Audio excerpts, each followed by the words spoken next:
और जो हमारा वीडियो देखेंगे 30% आराम वो अपने घर में पाएंगे। हाँ, तीनों प्रकार के कष्ट दूर हो रहे हैं, आर्थिक, सामाजिक और शारीरिक। तो आर्थिक जैसे मान लो गरीबी है, रोजी रोजगार नहीं चल रहा या बरकत नहीं है, तो महाराज की कृपा से वो भी मिल रहा है। दूसरा, जो सामाजिक कष्टों से जैसे कोर्ट कचहरी मुकदमा या पुलिस से परेशान है, तो उन समस्याओं से भी निजात यहाँ पे मिल रही है। तीसरी, जो शारीरिक। महाराज जी, हम लोग लगभग 6 महीने पहले एक इंटरव्यू किया था, 1 साल पहले भी इंटरव्यू किया था, आपसे बातचीत हुई थी और आपने कहा था कि हमारा जो कंपैरिजन होगा या टकराव होगा सीधे बागेश्वर धाम की भीड़ से होगा। उससे कम भीड़ इस प्रतापगढ़ की धरती के सांगीपुर ब्लॉक के ये राहा टीकर का जो क्षेत्र है, जो आपका धाम है राजा बली धाम, यहाँ उससे कम भीड़ नहीं होगी। तो तब से लेकर के आज तक में क्या लग रहा है? देखिए, मैं किसी का कंपटीशन नहीं करता और ना मुझे, वो भी धर्म के साथ हैं और हम भी धर्म के साथ हैं। ये कृपा उन्हीं बालाजी वहाँ भी हैं, वही यहाँ महावीर स्वामी के नाम से हैं, और वही नारायण की कृपा वहाँ भी है, वही यहाँ भी है। तो मैं इसमें कंपटीशन नहीं करूँगा। मैं इतना कहूँगा कि महाराज की कृपा है कि जनता बढ़ती चली जा रही है। हाँ, बढ़ती चली जा रही है। और जो भी यहाँ आ रहा, मैं किसी को ये नहीं कहता कि तुम जिंदगी भी आते रहो। तुम पहले 3 दिन आओ या 5 दिन हाजिरी लगा करके देख लो, अगर तुम्हें आराम मिलता है तब तो आप आगे आइए, नहीं तो मत आइए। और अगर आराम मिलता है तो आप महीना में, 15 दिन में या 2 महीने में अपना आते जाते रहिए, 2-4 चक्कर लगाइए, आपका दुख कट जाएगा। महाराज, एक चीज़ और है, कमेंट में हम लोग पढ़ते हैं, जैसे जो लोग ईश्वर को नहीं मानते, जो राजा बली को नहीं जानते, नहीं मानते, उन लोगों को ये सब पाखंड लगता है। हाँ। ये सब बेवकूफ़ लगते हैं। जो लोग दिखाई दे रहे हैं यहाँ हज़ारों की संख्या में जो भीड़ है, ये सब बेवकूफ़ हैं उनकी नज़र में। उनके लिए क्या कहेंगे आप? देखिए, वो सच है कि उनको सिर्फ एक ही विज्ञान दिखाई दे रहा, लेकिन विज्ञान किसने बनाया? इंसान ने। विज्ञान को किसने खोज किया? इंसान ने। इंसान को किसने खोज किया? परमात्मा ने। तो उसी परमात्मा पे आ गए ना। विज्ञान को जरूर हुआ है, लेकिन उसको मनुष्य ने ही खोजा है और मनुष्य को भगवान ने बनाया है। इसलिए भगवान पर आस्था रहना मनुष्य का परम धर्म होता है। वैसे भीड़ निरंतर बढ़ रही है। थोड़ा सा कुछ हमारे जो व्यूअर हैं, जो नए लोग हैं, जो लोग नहीं जानते हैं कि यहाँ पे किस तरह का निदान, जो परेशानियां हैं, वो दुख जो हैं, वो किस तरीके के दुख दूर किए जाते हैं, उसके बारे में थोड़ा सा बता दीजिए। देखिए, महाराज के यहाँ तीनों प्रकार के कष्ट दूर हो रहे हैं, आर्थिक, सामाजिक और शारीरिक। तो आर्थिक जैसे मान लो गरीबी है, रोजी रोजगार नहीं चल रहा या बरकत नहीं है, तो महाराज की कृपा से वो भी मिल रहा है। दूसरा, जो सामाजिक कष्टों से जैसे कोर्ट कचहरी मुकदमा या पुलिस से परेशान है, तो उन समस्याओं से भी निजात यहाँ पे मिल रही है। तीसरी, जो शारीरिक समस्या हैं, तमाम प्रकार की, किसी को झटका की बीमारी है, तो कोई पागल हो गए हैं, तो कोई दारू पी रहे हैं, तो कोई झगड़ा लड़ाई कर रहे हैं, तो कोई जनानियां बहुत पीड़ित हैं कमर दर्द से, गर्दन के दर्द से, पेट के दर्द से, या हाथ पैर के दर्द से, या खाज खुजली जलन हो रही है, या चिड़चिड़ापन हो रहा है। ये सब लक्षण जिन जनानियों में हैं, वो सबको यहाँ से निजात मिल रही है, आराम मिल रहा है, बहुत फ़ायदा हो रहा है। इसलिए सभी लोग आ रहे हैं। सफ़ेद दाग है वो भी थोड़ा मोड़ा रहता है तो वो भी सही हो जा रहा है। हाँ, तो इस और तमाम प्रकार, जैसे गांठ वाँठ है, पथरी वथरी है,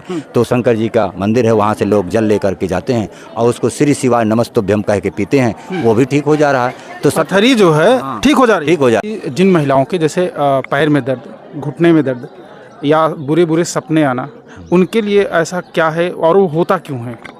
देखिए, ये समस्या शैतानी हरकत से है, सरकारी है, हरकत से रिलेटिव है, जिन्नात जैसी शक्तियाँ हैं, और उसका लक्षण जो मिलता है वो खाज खुजली और जलन भी है, काले धब्बे बना देना, सफ़ेद दाग बनाना, चिड़चिड़ापन होना, पति से के ऊपर गुस्सा होना, और उसके बाद घर में बरकत ना होना, कमर में दर्द, गर्दन पे दर्द, पैर में दर्द और यहाँ पेट में दर्द कांटे की तरह चुभ रहा है, तो समझ लेना कि वो वही है, शैतानी ताकत है। हाँ। और अगर 20-20 साल से 25-25 साल से कोई परेशान है, कितने बाबा के पास गए, कितने सोखा के पास गए, कितने ओझा के पास गए, कोई हल नहीं हुआ, तो उसका नाम जिन्नात है।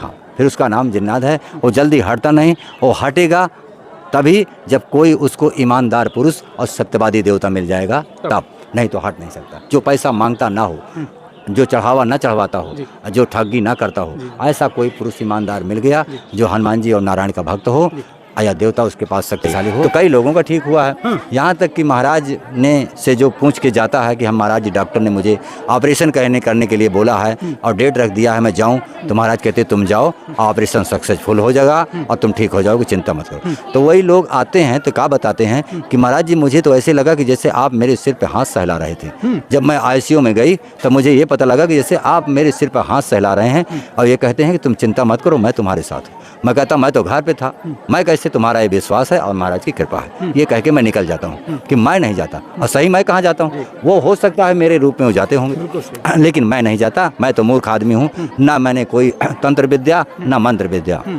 ना कोई साधना किया, ना कोई 5 किलो का कंठी पहन के घूम रहा हूँ। बस फटा कुर्ता, फटाई धोती, यही मेरे पास है, वो भी आप लोगों का दिया है। जो जत्री ने दे दिया वही पहन लिया। मैं कभी खरीदता नहीं, ना मैं कुछ करता हूँ। वो पुराना घर है मेरा, कच्चा मकान, उसी में रहता हूँ।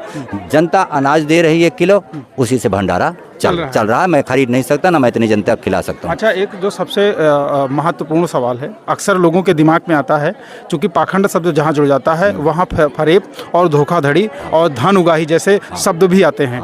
अक्सर कमेंट में कि ये सारा नाटक केवल पैसे के लिए चल रहा है। आप महाराज, आप भी हो सकता है ना देखे हो, समय नहीं है, लेकिन हम लोगों को जो देखने को मिलता है वो केवल ये होता है कि ये सारा नाटक केवल पैसे के लिए किया जा रहा है। तो ऐसा है क्या कि पैसा लिया जाता है क्या? नहीं, पैसा कोई नहीं है, पैसा कोई नहीं लिया जाता। जो लड्डू बतासा चढ़ा रहे हैं वो सीधे चढ़ रहा है और वो सीधे बंट रहा है। 8-8 कुंटल 10-10 कुंटल लड्डू चढ़ता है, सारा पब्लिक में बढ़ सकता है, बढ़ता रहता है। आप खुद रिकॉर्डिंग कर सकते हो, लगा हुआ है। मंगर के दिन कम से कम 8 कुंटल 9 कुंटल लड्डू चढ़ता है। मैं कोई व्यापार नहीं करता, ना मैं किसी दुकान वाले को जो आता है उसको वैसे ही सब बढ़ जाता है, बढ़ जाता है। 5-5 7-7 कुंटल बतासा चढ़ता है, सब पब्लिक में जा रहा है। 20 रुपये का प्रसाद इतना लेके आते हैं, लेकिन अभी जाएंगे तो जाना दूर-दूरिया चबा के आ रहे हैं। आधा किलो बतासा लड्डू लेके जाते हैं, तो वो सब उनकी कृपा से हो रहा है। और उसको भी महाराज ने कहा कि तुम बतासा खा लोगे तब भी आराम मिल जाएगा, और बतासा खाने मात्र से आराम मिल रहा है। तो इस तरीके की कृपा है। अच्छा महाराज, जैसे जो दूर दराज के आए हुए लोग हैं या आते भी हैं, हमने पिछले कवरेज में भी देखा था, लगभग 20-25 जनपद के लोग यहाँ आते हैं। ठीक है, अब तो अदर स्टेट से भी फ़ोन आया था हम लोगों को कि थोड़ा सा वहाँ का लोकेशन ज़रा बता देते तो हम लोगों को जाने में आसानी होती। तो जो दूर दराज वाले आना चाहें या उनकी जो बाधाएं हैं, कई तरीके की ऐसी बाधाएं हैं जो हो सकता है आपके इलाज से थोड़ा सा विपरीत हो, तो उनके लिए थोड़ा सा कुछ बता दीजिए। देखिए, जो लोग आना चाहेंगे हम उनको मिलेंगे, 12 बजे बैठते हैं और 3 घंटा हम बैठते हैं और उनसे मिलेंगे, उनकी समस्या का हल। 12 से 3 बैठते हैं, वहीं भंडारे के पास में बैठता हूँ। अच्छा, वहाँ सभी लोगों की समस्याएं सुनी जाती है। हम उनकी समस्या, जिसको बोला जाता है, हम नहीं सुनते, बारी बारी अपने आप बुलाते हैं सबको, बुलाते हैं। हाँ, बुलाते हैं, बाकी सब बाहर रहते, 2-2 आदमी, एक आदमी हमारे पास आते रहते हैं। मैं उनकी बात करता हूँ, और जो भी समस्या अगर ऊपरी किस में, ऊपरी चक्कर से होगा, भूत प्रेत से बाधित होगा, तो मैं बता दूंगा कि भूत प्रेत है। अब बीमारी होगा तो मैं बता दूंगा कि बीमारी है, दवा कराओ। हाँ, और फिर भी आशीर्वाद महाराज का बना रहेगा। क्या कहना चाहेंगे इन भक्तों के लिए? एक लास्ट सवाल। ये भक्तों के लिए मैं यही कहूँगा कि हमारे दरबार में जो भक्त आएंगे वो खाली नहीं जाएंगे, और जो हमारा वीडियो देखेंगे 30% आराम वो अपने घर में पाएंगे। लेकिन वीडियो देखने मात्र से नहीं, वीडियो भी देखिए और 3 कदम चलकर अर्जी लगाइए, आपको 30% आराम मिलेगा। और एक दिन आप जरूर महाराज के दरवाजे आएंगे, आपका दुख कट जाएगा। धन्यवाद महाराज, आपने समय दिया।